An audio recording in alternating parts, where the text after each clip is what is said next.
chef-d'œuvre. Les éloges les plus chaleureux me sont venus des lecteurs Jules Cici-Virléa, peu et curieux comme il m'importe peu Clive voit dans Ilion raison et seul. Il semble reconnaître politique et dominé et Mertu, seul personnage en qui personne n'a confiance. Clapstonzième était un homme ni à Lionel, je vous l'accorde mais c'était un grand homme. Il avait une politique. Ce bonhomme Lloyd George n'a rien. Hugues dit que ce qui s'appelait la politique dans notre jeunesse n'existe plus. C'est autre chose. Votre mari est de mon avis. Rien que rancune et attaque personnelle. Très mauvais pour le pays. Nous nous taisions debout, arrêtés en plein bois, alors qu'elle émettait ses jugements. Filta 1101 Ouéati seul rentre et resta alité pendant quelques jours au début de nier. Le 26, elle subit l'extraction de 3 dents, mais n'en alla pas moins à Tidmarsh pour la fin de semaine. Lottie reprit son service le 28 mai. Le 31, les Wolves allèrent passer la Pentecôte à Monxos, et rentrèrent à Richmond le 8 juin. Dimanche 11 juin c'est une honte. Une honte. Une honte. Depuis le 27 avril jusqu'à aujourd'hui, 11 juin, je n'ai pas noté un mot. Et si j'écris maintenant, c'est uniquement pour me dispenser de recopier une page ou deux de Jacob à l'intention de Miss Gréant. Chaque retour de Rodman me vaut une dépression aiguë. Peut-être cette fièvre persistante. J'ai événement sacrifié 3 dents l'autre jour est-elle quelque peu responsable de mes hauts et bas. Pourtant ces 10 jours à Rodmel s'écoulèrent sans heurts. On y vit par l'esprit. Je glisse facilement de l'écriture à la lecture, avec des intermèdes de promenades à travers les hautes herbes des prairies ou au sommet des collines, mais à quoi bon parler de juin? La perfection est telle qu'elle devient presque un état normal. Il en est ainsi du temps, et le bonheur n'a plus rien d'étrange, il est notnial aussi. Et alors bien entendu, au retour de Rodniel un blanc et la raison du blanc est oubliée, de même qu'on oublie le contenu des blancs. Ce serait gaspiller mon temps et mon énergie que de donner ma raison. Vendredi 23 juin je racontais des mensonges l'autre jour, à Dorothée Bussy au sujet de ce cahier lui disant que je vivais dans l'écriture, que j'écrivais sans fin dans la rue et que, de retour à la maison, je laissais tout se déverser librement ici. Je crois que j'ai trop travaillé, trop parlé pour ouvrir ce cahier. Travailler à recopier Jacob après le thé. Cela, naturellement, mérite une page ou deux mes frissons prémonitoires. Quant à parler, ce furent des conversations avec Ralph, et entièrement consacrées à l'amour et au mensonge. Nous avons eu un taureau furieux dans la maison, un Anglais normal, en proie à l'amour, et trompé. Mes commentaires pourraient remplir un livre, et ils le feront peut-être. Je ne trouve pas possible de tout excuser, comme la tradition l'exige, et l'exige à bon droit, selon Ralph. Bref, je n'aime pas le normal lorsqu'il est de 1000 chevaux vapeur. La stupidité de Ralph, son aveuglement, sa dureté me frappe plus fortement que les vertus magiques de la passion. Et pour un Ralph Partridge qui avait trompé Carrington avec Valentine Dobré, avait découvert que Carrington l'avait trompé avec Gérald Brennan. Valentine, née Brock-Pechel, 1894-1974, était la femme de Bonhoeffe Dobré, écrivain et lettré. Peintre, c'était une grande amie de Carrington et 1922-441 terre de son livre. Notre liste devient de plus en plus distinguée. Ni pourquoi ne s'arrache-t-on pas Tolstoï? Personne ne lit Carne ni Fredegon, mais Bounine se vend maintenant très bien. Miss GECC 11, C01C je l'ai déjà dit, est en train de dactylographier Jaco qui traversera l'Atlantique le 14 juillet. Alors commencera pour moi une période de doute et de hauts et bas. Voici comment j'entends m'en défendre. Je pense que je suis prête avec une nouvelle pour Elliot, des Vie pour Squire et lecture, en sorte que je pourrai changer mon fusil d'épaule, selon d'où viendra ma chance. Si l'on me dit, tout cela n'est qu'un habile exercice, je sortirai Mrs. Dalloway en Bond Street pour montrer le produit achevé. Si l'on me dit, vous ne connaissez rien au roman, je répondrai, Amy Sorniro, une fantaisie. Si l'on me dit, vous ne parvenez jamais à nous faire prendre à cœur un seul de vos personnages, je conseillerais, eh bien, lisez ma critique. Et maintenant que va-t-on dire de Jacob? Que c'est fou? Probablement une rhapsodie sans queue ni tête. Je ne sais pas. Quand je l'aurai relu, je confierai ce que j'en pense à ce cahier. Relire les romans est le titre d'un article très laborieux mais assez remarquable pour le supplément. Et Léonard va gagner 3000 livres par an grâce à Monsieur Eivirzult. Un couple invraisemblable qui a passé un invraisemblable après-midi avec nous à Monksette. Mon mari vend tout la prochaine fois, c'est moi qui le vendra, dit-elle, très espiègle. Monsieur Holt cligna de l'œil et pencha la tête sur l'épaule. Fillette, fillette, dit-il. C'est l'homme le plus honnête qui ait jamais existé, dit Mrs. Holt, avec émotion. Non, il n'y a rien à faire avec les livres. Henry n'a pas tellement envie que j'essaie. Henry a gagné 30 livres sterling de l'heure ce matin. Il a installé sa mère et sa sœur orphelines avec un enfant, plus de bonnes, dans une maison jumelée. Tout y est aussi bien que possible. Monsieur Holt regarda elle droit dans les yeux, aimait être seul à seul pour parler, à faire prodiguer de surabondantes louanges sur la maison et le jardin. Lui-même est tout à fait dans le style d'un roman à grand succès, parfaitement invraisemblable, sentimental et, à mon avis, pas si honnête que cela. Lundi 17 juillet, je rentre de Garsington, et suis trop agité pour écrire, je voulais dire pour lire, mais ces notes ne comptent pas en tant qu'écriture. C'est pour moi comme de se gratter, ou, si tout va bien, comme de prendre un bain, ce que je n'ai pu faire. 5. En plus du roman de Ruth Manning Sandé, Carn, la Hogarth Press avait publié en mai et juin, de traductions de Kotoliansky et L.W. L'autobiographie de la comtesse Tolstoï et le gentleman de San Francisco et autres histoires d'Ivan Abounin 6. Les nouvelles Mrs. Dalloway in Bond Street et Miss Monroe parurent aux deux dans le Dial de New York en juillet 1923 et décembre 1924, respectivement, et relire les romans dans le TLS du 20 juillet 1922. 7.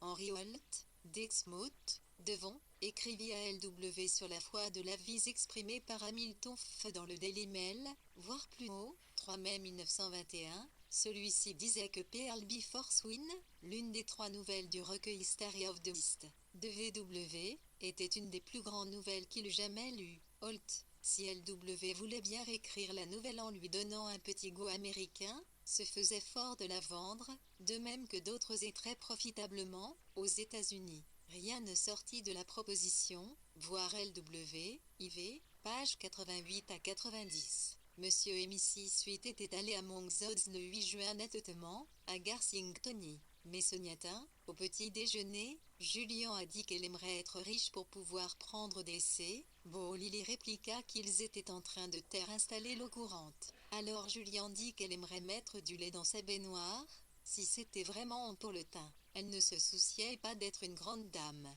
Elle voulait aller à Londres, mais maman n'y va que pour des opérations et des choses terribles connues cela. Je suis allée une fois chez I3RET, mais on ne notamment a pas permis d'y retourner à côté. OEP plongeait obstinément de longs et réprobateurs dans leur courrier. Mais il s'agit là des 10 dernières minutes de mon séjour. Aucun incident, que je sache, n'est venu animer la longue journée froide et venteuse. J'ai apprécié les histoires du vieux Birel. Il est d'un cru qui a très bien vieilli, le tonneau est bien rond, bien cerclé et patiné, le vin, à l'intérieur, clair et doux, et non sans bouquet aussi. En tout cas lui n'a pas mâché ses mots pour juger Logan, déplaisant, et Lady Colfax, assommante. Je préfère Lord Alfred, qui gagne tout cet argent, lors que de vieux messieurs comme moi se rendent chez eux. Ces polissons de Sitwell se postent à la fenêtre d'en face pour hurler dans un mégaphone. L'ambassadeur de Suède, la description qu'il m'a faite de la société dans laquelle Logan m'a introduction d'huit l'autre jour n'était certes pas rose, méfiance générale, sarcasmes en sous-main, orgie de pâté de foie gras en public, inconvenance et sempiternelle célébrité. Birel y participe, vient là, je suppose en guise de distraction, et il paie son thé avec sa conversation. Otolina bourrée de jolis livres jaunes, sa petite bibliothèque verte, aux piliers dorés. Je m'y suis pelotonnée au coin du feu et nous parlâmes avec une certaine circonspection,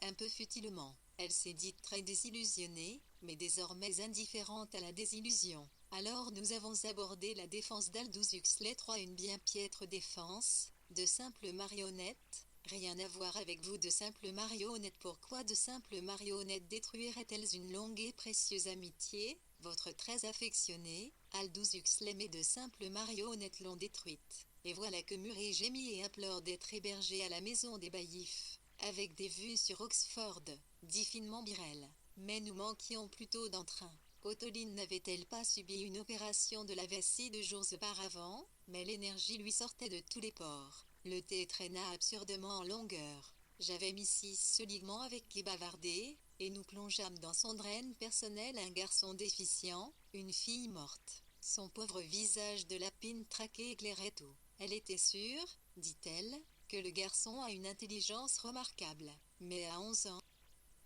il ne sait pas encore lire. Shepard était là avec ses homères luisants sous le bras, déprimé, et on chercha à lui remonter le moral en l'appelant le plus heureux des hommes. VW alla à Garsington, sans Léonard, le samedi 15 juillet, et regagna Londres le lundi matin. Julian Etal, l'unique enfant de Philippe et Lady Ottoline Morel, elle était née en mai 1906. Sir H. Arthur, et non Alfred Colfax, originaire du comté d'York, était un homme au nombre inconsidérable talents, avait étudié les sciences naturelles à Strasbourg et à Oxford, mais était surtout juriste, avait épousé Sybil Halsey en 1901, et le couple habitait et recevait à Argylose, qui donnait, par de la Road, à Chelsea, sur Carlisle Square, où habitaient les frères Sitwell, Osbert, 1892-1969, et Sacheverell 1988, qui, de même que leur sœur Edith, était écrivain et polémiste littéraire. Le roman d'Aldous Huxley, Jaune de Chrome, peinture à peine déguisée de Garsington et de sa châtelaine, avait paru en novembre 1921.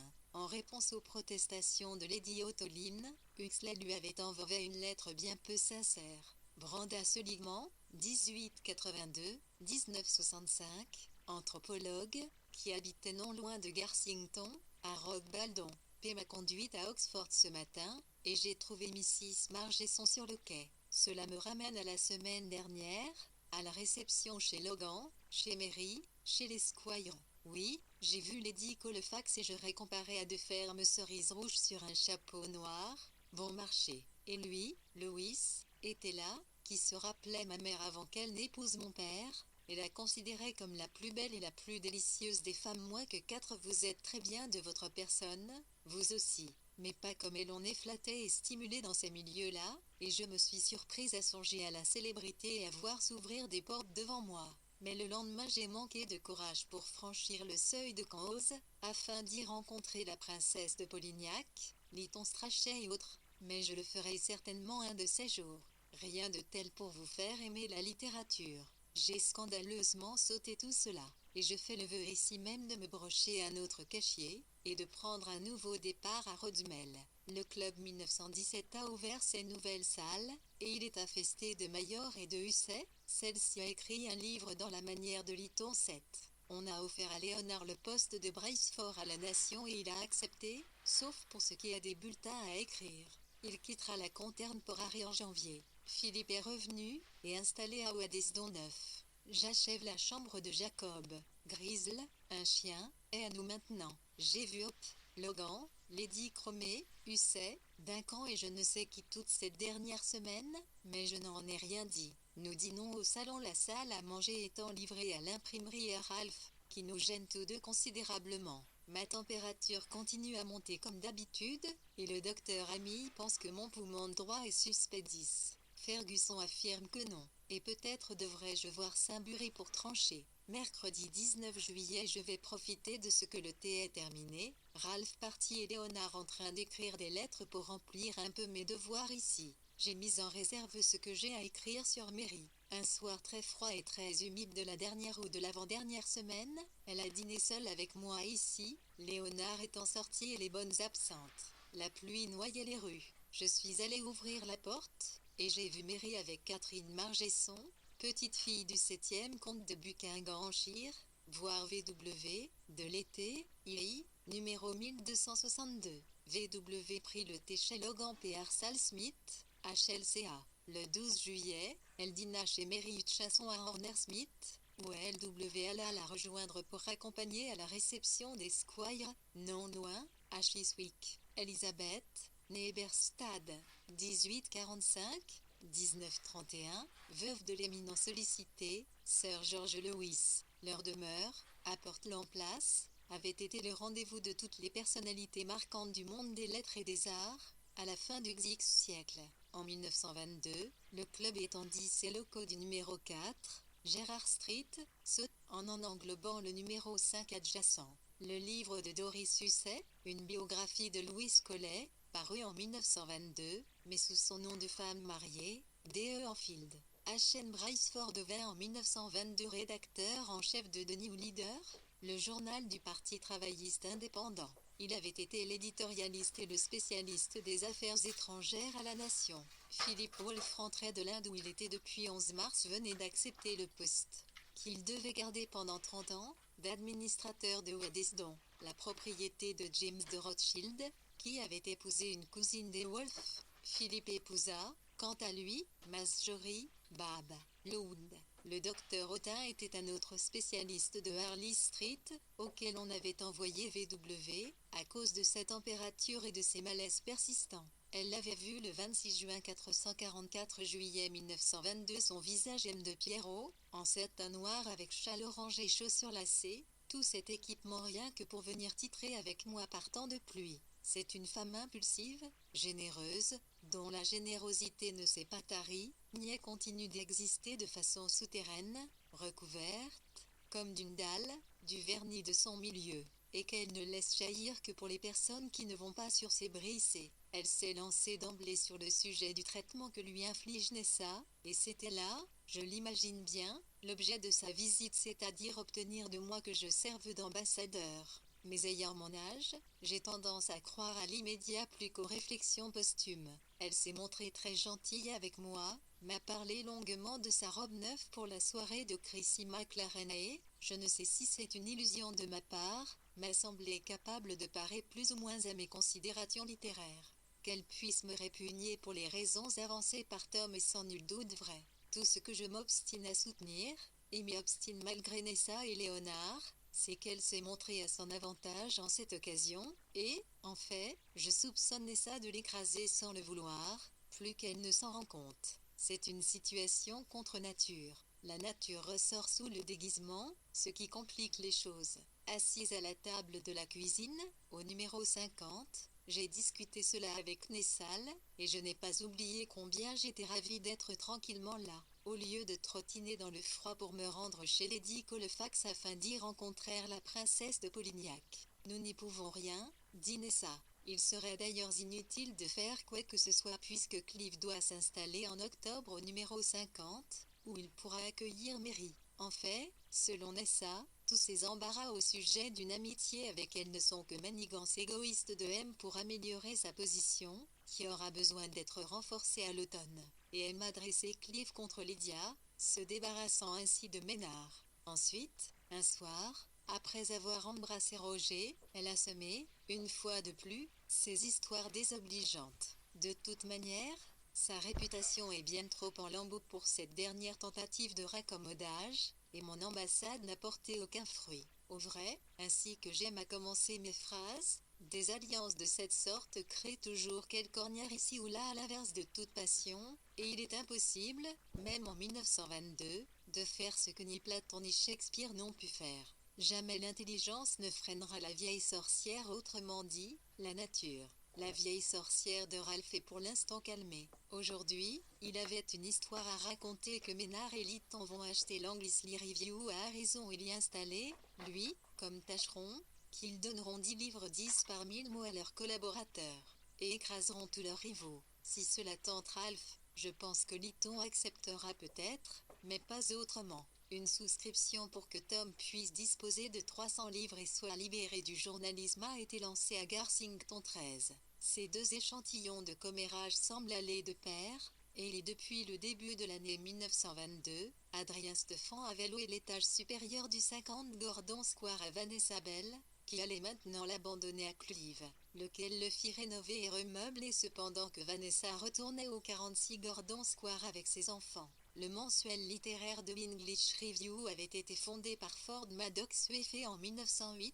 Austin Harrison, qui en était alors le directeur, souhaitait se retirer. Depuis 1917, Eliot avait essentiellement dépendu pour vivre de son emploi au service des affaires coloniales et étrangères d'une agence de la Lloyd Bank. C'est ici la première allusion au projet dans lequel VV allait tremper, voire plus loin 27 septembre 1922 et VW, de l'été, II, à partir du 1 août, visant à procurer à Eliot un revenu fixe qui lui permettrait de se consacrer entièrement à la création littéraire. 446 juillet 1922 extasié sur lui. ontic PSLL, INNCR à la critique si l'on est un homme droit, je n'en démords pas. L'âme transparaît toujours entre les mots. Clive est venu hier pour le thé et ne m'a offert qu'un reste de son esprit fripé et avarié. Il avait veillé tard. Moi aussi aimé 5. En ce qui me concerne, toutes mes cordes sonnent fausses après une sortie nocturne. Les plaisirs gâteraient mon œuvre pour ce qu'elle vaut, ajouterai-je par modestie. Les lendemains les mots esquissent des figures de danse dans mon esprit.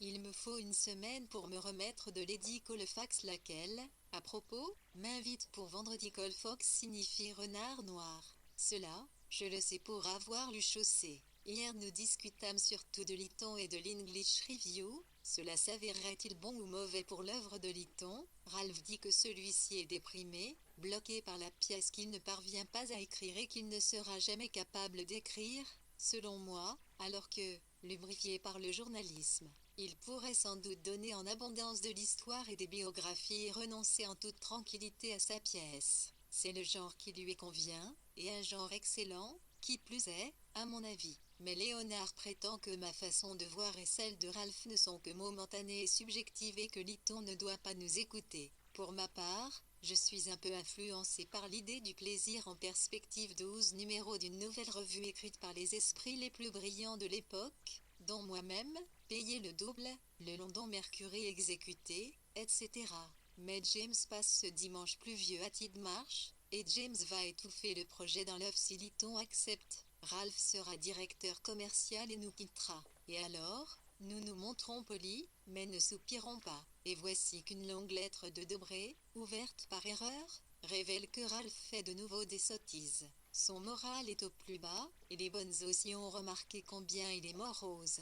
Pauvre garçon. En réalité, il n'a jamais été fait pour les maelstroms intellectuels. Non, il est fait pour naviguer à la perche sur des eaux stagnantes, fait pour les phonographes, les glaces, le flirt, le mariage avec une jolie femme, une famille nombreuse, et pour s'occuper d'affaires dans la city. D'instinct, il tente perpétuellement de transformer Tidmarsh en quelque chose d'équivalent, si bien qu'il est toujours à contre-courant. Nous n'avons pas de chance avec nos apprentis. La prochaine fois nous spécifierons qu'il nous faut un eunuque. Amy persiste dans son idée que j'ai quelque chose au poumon droit. Ferguson ne voit rien. On m'a découvert des pneumocoques et le 9. Mon cas sera soumis à Sainsbury. Tout cela est plutôt la barbe.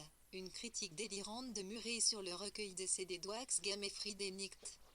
Vendredi dans Nation et Athénaeum du 22 juillet 1922. Au début du chapitre intitulé Tchekhov et son Argéam déclare Murray l'égal des écrivains anglais les plus sérieux et les plus pénétrants quand il aborde le sujet Tchekhov, et donne de longues citations des pages éloquentes d'Aspect in Literature, l'ouvrage de Murray paru en 1920. Dans la marge une note de VW indique oui, il l'a fait dans Friedenicht LW Diner à Gordon Square avec Vanessa et Duncan le 26 juillet, et ensuite Isole, au cinéma. À Colfax Fuifsling quitté Flatine de Grovadouane d'Urtri un noir renard plein de fourbe malignité qui dans le verger agité 3 années. Chaucer, comte de Canterbury 448 l'OF 1922 la contrainte. Et la science moderne nous enseigne de respecter le plaisir, du MS mon interprétation. Il va en Italie en terre un petit conte d'au jour, puisqu'il y a eu un trou. Ce un bon été dans l'ensemble. J'entends par un esté que les plaisirs,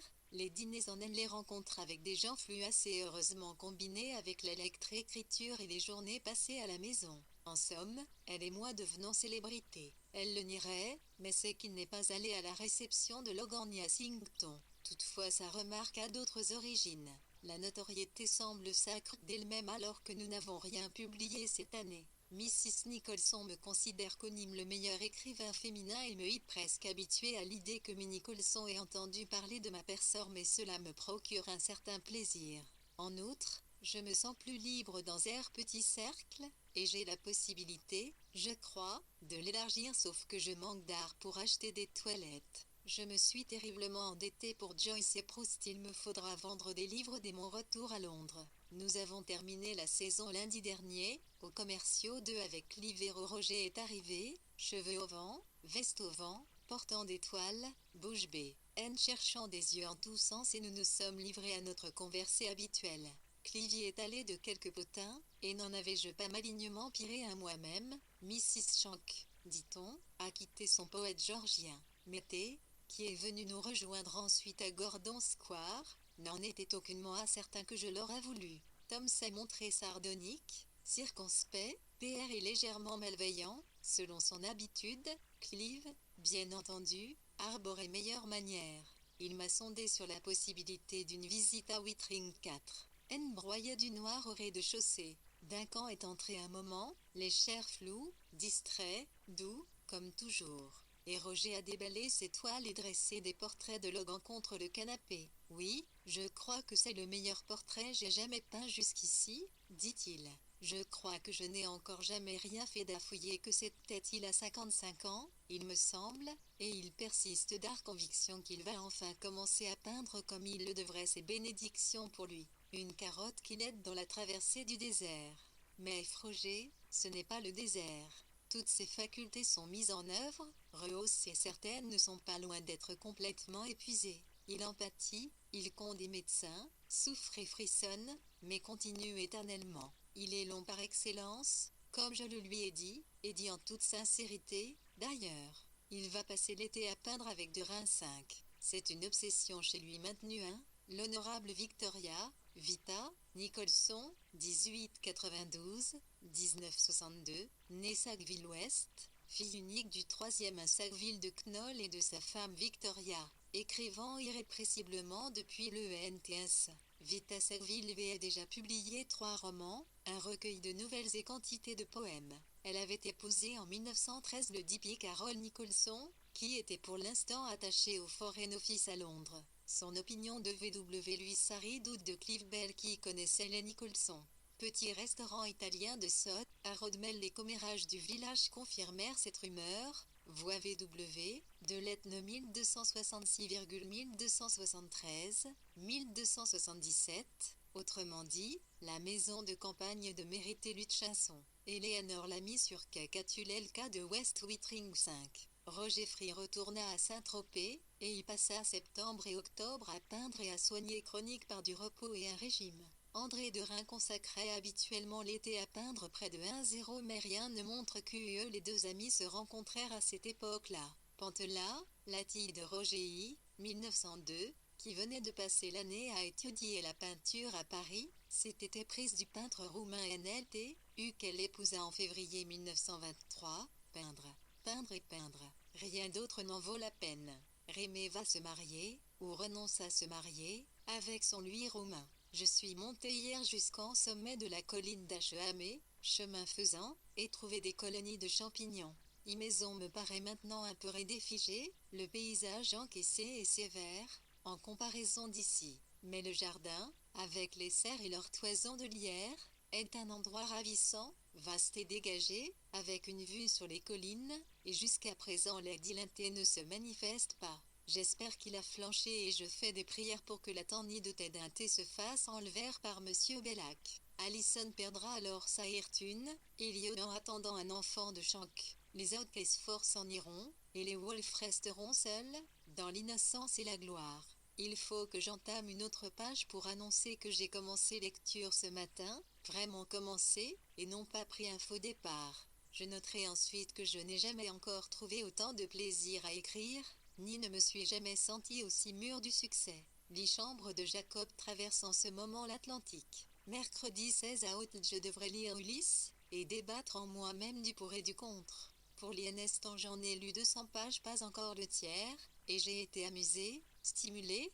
charmé, intéressé par les 2 ou 3 premiers chapitres jusqu'à la scène du cimetière, et ensuite, dérouté, ennuyé, irrité et déçu. L'effet que vous produit un étudiant peu ragoûtant qui gratte ses boutons. Et dire que Tom, le grand homme, estime que c'est comparable à Guerre et Paix. C'est un livre inculte et grossier, me semble-t-il, le livre d'un manœuvre autodidacte, et nous savons tout combien ils sont désespérants, égocentriques, insistants, frustes, ahurissants, et par-dessus tout écœurants. Pourquoi s'embarrasser de viande crue si l'on peut l'avoir cuite? Mais je pense que lorsque l'on est anémique, comme Tom, on peut être ébloui par le sang. Étant à peu près normal, j'ai tôt fait de me retourner vers les classiques. Peut-être reviendrai-je plus tard sur ce jugement. Je n'engage pas ici ma sagacité de critique, mais plante une baguette en terre pour marquer la page 200. En ce qui me concerne, je drague laborieusement mon esprit, et n'en ramène rien de bien lourd. Je n'aime pas cette impression d'écrire trop vite. Me faudrait comprimer. J'ai écrit 4000 mots de lectures en un temps record, dit J-Ours, mais ce n'était qu'une rapide esquisse des pas de son, fournie par les livres mêmes. Maintenant, je m'interromps, conformément à ma théorie du changement brusque, pour écrire Middleway, qui, je commence à le pressentir, sera suivi d'une foule d'autres, puis je ferai chaussée, et finirai le premier chapitre au début de septembre. À ce moment-là, mon grec aura peut-être commencé à prendre forme dans ma tête, et ainsi tous les jalons sont posés d'avance. Et quand Jacob sera refusé en Amérique et ignoré en Angleterre, moi, je serai en train de mener philosophiquement ma charrue quelques champs plus loin. On coupe partout les blés en ce moment dans la région, ce qui Maître V.W. était hanté par l'idée que sa solitude était menacée par le rassemblement au village de Rodmev d'amis et connaissances du riche et sociable G. Monsieur Allison, ce qui explique les fantaisies optimistes auxquelles elle se livre ici. L'écrivain Hilaire Belloc, 1870-1953, avait fait office de chroniqueur militaire dans l'Andent-Cavatel hebdomadaire d'El Monsieur Allison, pendant la guerre, et il était devenu son ami. Il habitait Horsham. Il y a des essais composant le commun des lecteurs. Le premier du volume est intitulé Les pastures CR chaussées, le second, Ignorer te grec 452 à Hoche 1922. Mais avec quelle différence perdre patience si l'homme dans le dîner ce matin, et ainsi de suite. Mais ik vais aller me promener jusqu'à Aslichin pour essayer de remettre la machine en route. Ce qui, est curieux, c'est si nous ne désirons ni l'un ni l'autre avoir des visiteurs, on sait que certains qui nous menacent de tous côtés, les Partridge, Molva Milton, des Américains, Lission, Morgan, Tom, les Sangères. Je n'ai qu'une chose à dire, non, laissez-moi exercer mon esprit. Boan Fort est venu dimanche pour le thé. Poterie de pacotille, elle a titiné qui me rappelle un bec de théière, une bouche semblable à la fente d'une tirelire de terre cuite. Elle change en ce moment, les féliciter sur l'ordre de Shank. Voudrait vivre à Londres, de manière à travailler, pas à danser, et elle est partie précipitamment pour aller jouer au tennis avec lui, je suppose. Je les ai surpris au bord de la rivière, à faire nager de gros chiens de berger. Ils l'ont tué par un berger d'ici, dit Boan avec accent ou un frémissement étrange sur le île, comme si ils appartenaient au passé, bien que vivants encore. Et ainsi, sous prétexte de donner de l'exercice à un chien, les promenades que Mrs. Dedmond désapprouve fortement continuent. À en croire Sydney, elles vont conduire Shank à une vie de tourment, car Boan lui plantera les griffes dedans, s'accrochera à lui, l'entraînera vers le fond. Bêtise, dis-je. Le pauvre, j'attends avec impatience ses lettres de château. Mardi, suite, les nuages s'éloignent lentement. Non pas que je sois encore capable de faire courir ma plume sur le papier, mais les eaux que ce gros bonhomme avait détournées confluent de nouveau, et me voilà une fois de plus emporté par le flot tiède, enveloppant, de mes pensées. Je suis trop inepte pour une analyse psychologique qui serait sans doute intéressante. Il semble qu'un corps étranger ait fait fuir momentanément la réalité, ce corps étranger étant d'un matériau grossier, hostile à la pensée. Et ce n'est que si je parviens à protéger celle-ci dans le moment présent que je pourrais écrire. Ainsi, pour moi, la question consiste à savoir dans quelle mesure prendre désormais mes distances avec une société aussi peu favorable. Est-ce de la lâcheté ou du simple bon sens ? Par exemple, Brett vient de nous inviter au cœur du camp ennemi, Hampstead, les jeudis soirs. Si j'y vais, je serai écorché de partout, en tout cas sans ressort ni mordant. Si je n'y vais pas, je m'amollis et moisis dans la trop douce atmosphère de ma vie personnelle. Peut-être le mieux serait-il de vivre en territoire neutre, ni ami ni ennemi, par ce mouvant, supprimer les exigences de l'égoïsme. Mais une société comme celle-ci est-elle possible ? J'ai commandé la robe de soie bleue et pour cela dois maintenant économiser 10 shillings par semaine pendant 6 semaines, 100 ans. Mais si j'économise de l'argent d'un côté, j'en gaspille de l'autre, et c'est donc avec un certain amusement que je me suis imposé ce devoir. Quant au moyen de se ramener à l'écriture, le voici. Premièrement, exercice modéré au grand air. Deuxièmement, lecture de bons livres. C'est une erreur croire que la littérature peut se faire à partir d'une matière vive. Il faut sortir de la vie. Oui, et c'est bien pour cela que l'interruption de Sidney m'a été aussi pénible qu'il faut sortir de soi et se concentrer de toutes ses forces sur un seul point, sans faire qu'appel aux éléments diffus d'air sa perte ni vivre dans son cerveau. Que Sidney vienne, je suis Virginia, que j'écrive, je ne suis plus qu'une sensibilité. J'aime être Virginia parfois, mais seulement lorsque je suis dispersée, multiple et sociable. Or, tant que nous serons ici, je voudrais n'elle que sensibilité. À propos, Ziacre offre une lecture agréable, très vivante, avec de ses pointes, comme on dit un peu plus loin, chez les Shanks, d'une surprenante pénétration. J'ai d'innombrables lettres, écrire, à Jacques. Il m'a fait les plus grands éloges de lundi au mardi et j'aime à faire plaisir à Jacques. Mais les éloges de Jacques ne pèsent jamais aussi lourd que les dénigrements de cette âne triste de Sidney. À Carrington, j'ai oublié qui, ni à peu importe, car je vais maintenant me ramener à la littérature en lisant Thésétis. Mercredi 23 avril, une migraine, défense d'écrire. Alors je vais copier 4, ma chère Virginia. L'ambiance fut extraordinairement favorable.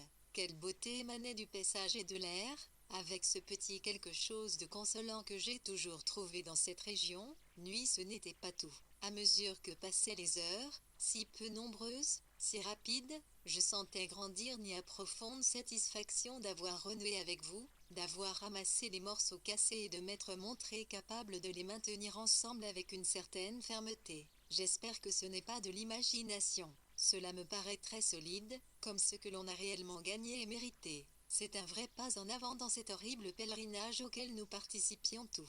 J'aurais fort bien pu partir avec le sentiment d'avoir simplement remué des cendres. J'y étais tout à fait préparé, je réservais mon opinion. Mais bien au contraire. Je me sens enrichi et bien vivant, enchanté de savoir que vous êtes là et que vous êtes doué sans me préoccuper le moins du monde que vous puissiez me considérer comme un parfait imbécile.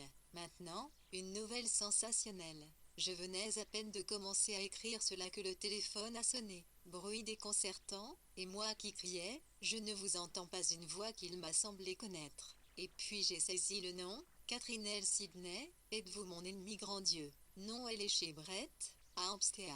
C'est tout ce que j'ai réussi à comprendre, j'irai la voir mercredi. L'intrigue se corse moins que 4 toujours vôtre. SW13. Le peintre Fred C5, Jacques Ravra, 1885-1925, qui, étant passé par Cambridge, appartenait à ce groupe d'amis que VW appelait les néophytans, de même que Gwen Darwin, peintre également qu'il épousa en 19. Le couple se fixa à Vence, et de tas. Atteint de l'sclérose en plaques dont il devait mourir, Jacques Ravra dictait à sa femme ses lettres à V.W. Celle concernant rue lundi et mardi, à laquelle V.W. fait allusion. Elle n'a pas été code bervé, mais on trouvera la réponse de V.W. datée du 25 août dans V.W. ni l'été, U.N.T. 280, 14. Cadbury Mansfield, en quête d'une nouvelle approche de ses difficultés physiques espronuelles rive Londres pour 6 semaines, elle assista à une réunion donnée par Ouspensky, qui devait inner dans Scombre à l'Institut de Gurdjieff qu'à Fontainebleau, où elle mourait. Elle séjourna seule dans la demeure de Brett, Pont Street, et vit très peu de ses amis à ce moment-là. 454 AM, 1922 vendredi 25 août. Je manque de temps pour des commentaires. En fait, cela a perdu de son sel, ni est peut-être un œil neuf s'en amusera-t-il. Je crois, sans en être encore bien sûr, que me voilà reparti. L3 Riceform m'écrit pour me demander des nouvelles pour son New Leader 15, le Times, hebdomadaire, dit que mes romans sont rangés par certains parmi les meilleurs de l'époque. Mais, je n'ai pas encore surmonté mon découragement depuis que j'ai entendu Sidney répéter ce qu'avait dit Murray. Et je mentionnais une migraine, le bon sens me souffle que lorsque la vitalité est en baisse, n'importe quelle ombre peut se fixer. On ne peut pas les écarter. Curieusement aussi, le soleil, dans ces conditions, n'éclaire guère. Samedi 26 à Holt, puisque j'ai terminé mon travail du matin à 11h20, et que j'ai plié toute une page, pas si mal, après tout, je ferais aussi bien de laisser mon esprit achever sa course sur ce sol plus terrestre. C'est une belle journée, une des 12 que nous aurons eues cet été. Je crois que je n'ai pas dit grand-chose du désordre chaotique de ces mois de juin, juillet, août. Cela me fait penser à une vitrine pleine de porcelaine qu'on aurait fracassé nombreux désastres et tergiversations. Mais aujourd'hui, il fait beau, et hier nous sommes allés à Charleston par le car, pour la première fois. Après tout, il ne faut pas dédaigner le progrès. Cette pensée m'est venue l'autre jour, alors que j'étais planté dans une rue de Brickton d'où l'on a une vue sur les collines. Les humains s'agitaient et se bousculaient les uns les autres. La colline était d'un calme sublime. Mais il m'est venu à l'esprit que cette frénésie des rues était préférable, plus courageuse. Il faut mener la lutte contre le tuf qui ne produit rien, sinon un escargot, ici ou là, et un renflement du sol qui met 2000 ans à se former. Mais je suppose que cette idée m'a été apprise. Pour moi, je préfère ces collines crayeuses. Charleston n'a pas changé. Avant même d'arriver, on entend Cliff crier dans le jardin. Nessa surgit d'une grande courte pointe bariolée d'astères et d'artichauts, pas très cordiale, un peu absente. Clive éclate dans sa chemise, se carre dans son fauteuil et glougloute, puis d'un camp en passant, vaguer l'esprit ailleurs, lui aussi, enveloppé de façon invraisemblable de gilet jaune, cravate à pois et de vieille veste de peintre, tachée de bleu. Son pantalon demande à être constamment remonté. Il s'ébouriffe les cheveux. Quoi qu'il en soit, je ne puis m'empêcher de penser que nous grandissons en affection au lieu de nous perdre peu à peu de vue. Et pourquoi ne pas se débrouiller seul, les défier tous deux, même en matière de chapeau et de tissu pour fauteuil, vraiment, à l'âge de 40 ans. Nessa qui se concentre sur un seul et unique sujet, avec une sorte de férocité passive que je trouve effrayante, priez la part pour lui parler principalement de son attitude avec Mary. Clive et moi, nous ressemblons beaucoup en cela que nos rapports avec LCS Jean sont improvisés. Nous n'y mettons pas d'application, nous sommes facilement dupés et faciles à flatter, tantôt expansifs et tantôt repliés sur nous-mêmes. Nous 15, deux new leaders de Bracefort, hebdomadaire du Parti travailliste indépendant devait offrir aux idées traverse-vaillistes un stimulant comparable à celui du New Statesman. Mais il semble que VW n'y ait jamais collaboré. Livre 6296. I0952, livre 15 loti 1922. Papotons et nous livrons à d'économes, rageons V, I quelque chose de beaucoup plus inexorable, plus stable, plus délibéré dans la personnalité de ma sœur et de mon mari qui peuvent vraiment décider d'une certaine sorte de relation, et s'y tenir. Quand tient, un camp, il lui cuit, je omis, la paix pour peindre. Il aimerait que tout soit définitivement arrangé, d'une meulière ou de l'autre. Nous vîmes un lapin entièrement noir, et un chat entièrement noir, assis sur la route, la queue disposée comme une courroie. Ce qu'on appelle un exemple de mélanisme, dit Cliff, ce qui m'amusa beaucoup, et n'y le rendit sympathique aussi. Pourquoi cette absurde vétille m'affecterait-elle quand des choses infiniment plus sérieuses me laissent indifférente? Et pourrais-je imaginer cela dans le cas de quelqu'un d'autre?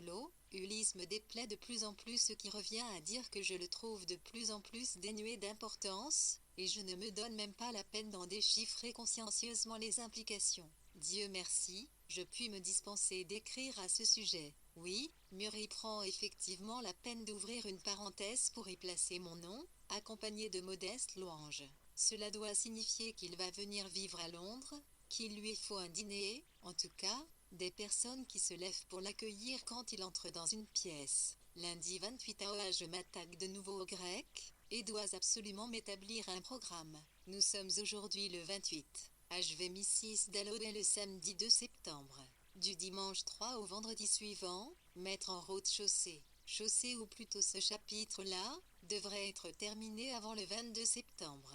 Et ensuite, écrirai-je le chapitre suivant de Mrs. D citant et qu'elle doive avoir un autre chapitre. Celui du Premier ministre, pourquoi pas, qui ne sera terminé qu'une semaine après notre retour, disons le 12 octobre. À ce moment-là, il faudra que je sois prête à commencer mon essai sur le grec. J'aurai donc d'aujourd'hui 28 au 12, ce qui fait un peu plus de 6 semaines, mais il me faut prévoir quelques interruptions. Et maintenant, que dois-je lire? Un peu d'Homère, une tragédie grecque, un peu de Platon, Zimmern, Shepard pour les textes, la vie de Bentley. Si je m'y mets consciencieusement, cela suffira. Mais quelle tragédie grecque? Et combien d'Homère? Combien de Platon? Ensuite il y a l'anthologie, tout cela pour déboucher sur l'Odyssée à cause des Élisabétains. Et il me faudra lire un peu d'Ibsen, pour le comparer à Euripide, Racine, à Sophocle, et peut-être Marlowe à Échille. Cela fait bien savant, mais peut s'avérer très amusant, et sinon, rien ne m'oblige à continuer. 16. VW revient sur cette absurde vétille, dans une lettre à Clive, VW, de l'été, il. Numéro 1281, non daté. Dans sa critique des Nouvelles Géorgiennes, 1922, paru dans Nation et Athée du 26 août 1922, Murray écrivait « Il y a un an le London Mercury vit paraître une nouvelle de Mrs. Wolfe qui était supérieure à la plupart de celles. Si on semble que VW ait d'abord envisagé ce qui allait devenir son livre, Mrs. Dalloway, comme une suite de nouvelles ou d'épisodes liés entre eux. Le Premier ministre est un invité à la réception de Mrs. Dalloway. VW avait sans doute l'intention de lire l'ouvrage de Zimmern, Y. Commonwealth. Policia and Economy in 5th Centuryman, 1911, Creek Tragedy, J.T. Shepard, 1920, et de Ligeo. Richard Bentley, un S33. Les commentaires de VW sur l'Odyssée, l'art du récit chez une race de marins, forment effectivement un pont entre ses considérations sur la tragédie grecque et la littérature élisabéthaine, dans le Common Reader tel qu'il fut publié. 11 111 111 111 456 1er septembre 9 dimanche. 3 septembre. Ni le changement de plume représente peut être la plus grande révolution de ma vie. Je ne peux plus écrire lisiblement avec mon vieux bout de bois rogné. Les gens se plaignaient. Mais allons, les difficultés habituelles commencent. Par quoi le remplacer? Pour l'instant je me sers d'un Blackie, un stylographe, sans respecter sa nature, ce qui revient à dire que je le trempe dans l'encre. Je devrais être plongé dans le dernier chapitre immortel d'Ulysse, mais je me suis échauffé en jouant au badminton dans le verger, et elle me fait tomber du plâtre sur la tête en marchant, et nous dînons dans 35 minutes. Et il faut que je me change, et les sangères viennent ensuite, et, les gens m'irritent. Chaque journée va être occupée maintenant jusqu'au mardi en 8. C'est donc ma dernière occasion d'écrire dans ce journal, je le crains. En traversant le cimetière vendredi soir, je faisais la remarque que c'est une chose bien curieuse, somme toute, que les cimetières de campagne soient si impressionnants et si courants, quand nous aperçûmes Dora qui venait vers nous, escortée d'une robuste femme de la campagne. À l'instant des présentations, il est paru que c'était Daphne, 16 ans, charmante jeune fille aux cheveux lisses et aux yeux bruns, engoncée dans un imperméable. Et moi qui l'imaginais comme une enfant de 6 ou 10 ans, à qui Charlie donnait encore son bain. Depuis, nous nous sommes rencontrés chaque jour et, comme je l'ai déjà dit, ils viendront ce soir passer la veillée ici, en contemplant la vue. Dora regardera en effet le paysage, mais Charlie préfère les vues de l'esprit. Et vraiment, nous ne courons jamais le risque de voir la conversation se tarir. Il n'y a qu'à demander à quoi ressemblait une chambre à couchère à l'époque de Périclès, et Charlie l'a fait apparaître devant vous. Charlie, donc, nous en met plein la vue, et Daphné très bien informée, et comme les jeunes sont adorables, on dirait des balais neufs. J'aspire à jeter un coup d'œil par-dessus leurs épaules pour les voir faire place nette. Vraiment, je le préfère de beaucoup aux grands personnages drapés mollement de leur réputation. Daphné à Bedal doit entrer à Newnham, puis se propose de réformer le monde par une révolution d'un genre modéré, si je l'ai bien comprise, car nous n'avons parlé qu'un instant hier soir, sous l'arbre qui pousse devant le cimetière. Elle fera ses débuts avec des pamphlets, et la vérité, cela va de soi, et que le monde sera réformé par les pamphlets de Daphne Sangère. À son âge, moi, je penchais pour savoir tout ce qu'il y a à savoir, et pour écrire un livre, mais quel livre? Cette vision s'est précisée à Manorbier, à 21 ans, alors que je marchais sur la colline qui longe la mercredi 3. Jamais je n'ai aussi bien réussi que cet été à m'enfoncer dans mon travail. Je ne puis supporter les interruptions. Ménard nous a invités au R4, où il s'est mis en ménage avec Lydia, et j'aimerais y aller, mais nous ne ferons pas. Là seulement que j'ai décidé d'employer pour mes récoltes Don de VW écrivait dans un abri de jardin en bois, dressé près du mur du cimetière, LW se servait du grenier que l'on atteignait par une échelle extérieure, pour entreposer ses pommes. Daphne Dora Sangère était l'unique enfant de CP et Dora Sangère. Elle devait entrer à Newnham en 1925. Peu après la mort de leur père, en 1904, les Stephans allèrent passer environ un mois à Anna-Morbier, St, côte sud du Pembrokeshire.